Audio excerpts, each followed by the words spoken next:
이번에는 두 가지 섭식 장애에 대해 알아보겠습니다. 바로 신경성 폭식증과 폭식장애입니다. 이 두 질환은 건강과 삶에 큰 영향을 미칠 수 있는 중요한 주제입니다. 다음 세 분의 공통점은 신경성 폭식증을 알았다는 것입니다. 영국의 다이애나 왕세자비는 신경성 폭식증을 앓았던 것으로 알려져 있습니다. 다이애나는 이 문제를 오랫동안 숨기고 지냈지만 나중에 인터뷰에서 자신의 경험을 솔직하게 밝혔습니다. 그녀는 결혼 생활의 스트레스와 압박감이 신경성 폭식증을 유발했다고 했습니다. 전설적인 가수 엘튼 존은 신경성 폭식증을 비롯한 여러 정신 건강 문제를 겪었습니다. 그는 1970년대와 1980년대 동안 이 문제를 겪었습니다. 배우이자 활동가인 제인 폰다는 20대부터 40대까지 신경성 폭식증과 싸웠다고 고백했습니다. 그녀는 자신의 경험을 책과 인터뷰에서 나누며 이 문제가 얼마나 고통스러운지 또 얼마나 많은 사람들이 같은 문제를 겪고 있는지에 대해 이야기했습니다. 먼저 신경성 폭식증에 대해 알아보겠습니다.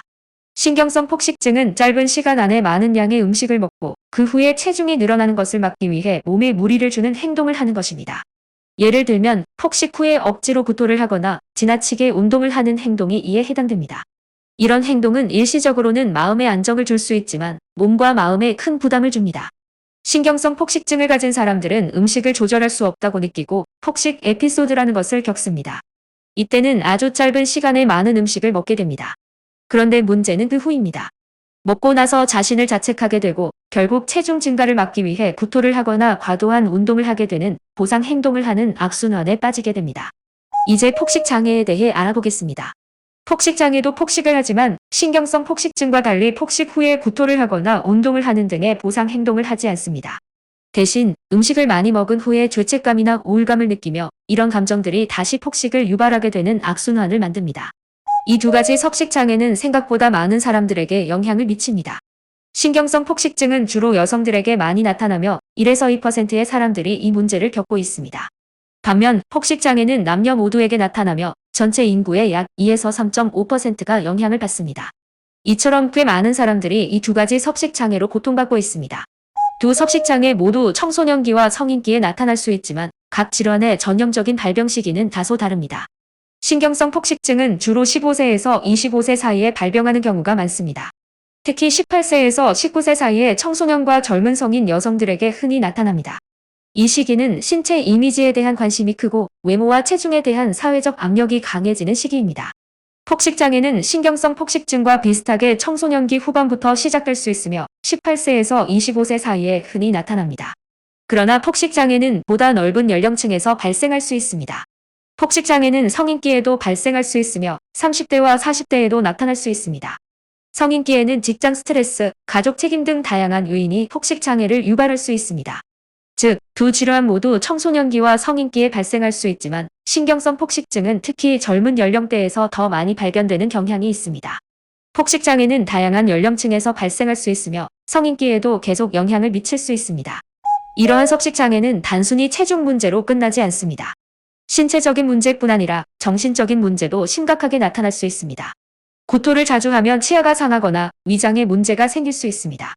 또한 계속해서 자신의 몸에 불만을 느끼고 자존감이 낮아지는 등 정신 건강에도 악영향을 미칩니다. 치료입니다. 신경성 폭식증과 폭식장애는 모두 섭식장애에 속하며 치료를 통해 회복할 수 있습니다. 이 두 장애의 치료법은 유사한 부분도 있지만 각 질환의 특성에 맞게 조금씩 다르게 접근해야 합니다. 인지행동치료입니다. 폭식증 치료에서 가장 효과적인 방법 중 하나로 환자의 왜곡된 사고 패턴과 행동을 인식하고 바꾸는 데 중점을 둡니다. 인지행동치료는 폭식과 구토, 과도한 운동 등의 보상 행동을 유발하는 생각과 감정을 다루며 환자가 건강한 대처 방법을 배우도록 돕습니다. 인터퍼스널 치료입니다. 대인관계의 문제와 감정적 스트레스가 폭식 장애를 유발하거나 악화시킬 수 있습니다. 인터퍼스널 치료는 이러한 문제를 다루고 대인관계를 개선하여 폭식을 줄이는 데 도움을 줍니다. 약물 치료로 선택적 세로토닌 재흡수 억제제와 같은 항우울제가 폭식증 치료에 사용됩니다. 이러한 약물은 폭식과 보상 행동을 줄이는 데 도움이 될 수 있습니다. 일부 경우에는 기분 조절을 돕거나 충동성을 낮추기 위한 다른 약물도 사용될 수 있습니다. 영양 상담 및 교육을 통해 건강한 식습관을 형성하고 음식을 적절히 섭취하는 방법을 배우도록 돕습니다. 영양 상담은 환자가 정상적인 식사 패턴을 되찾고 음식에 대한 두려움을 극복할 수 있도록 지원합니다. 심리 치료입니다. 개인 치료를 통해 환자가 자신의 감정과 경험을 탐색하고 석식 장애의 근본 원인을 해결하는 데 중점을 둡니다. 가족 치료를 통해 가족 내 의사소통을 개선하고 환자가 더 나은 지원을 받을 수 있도록 돕습니다.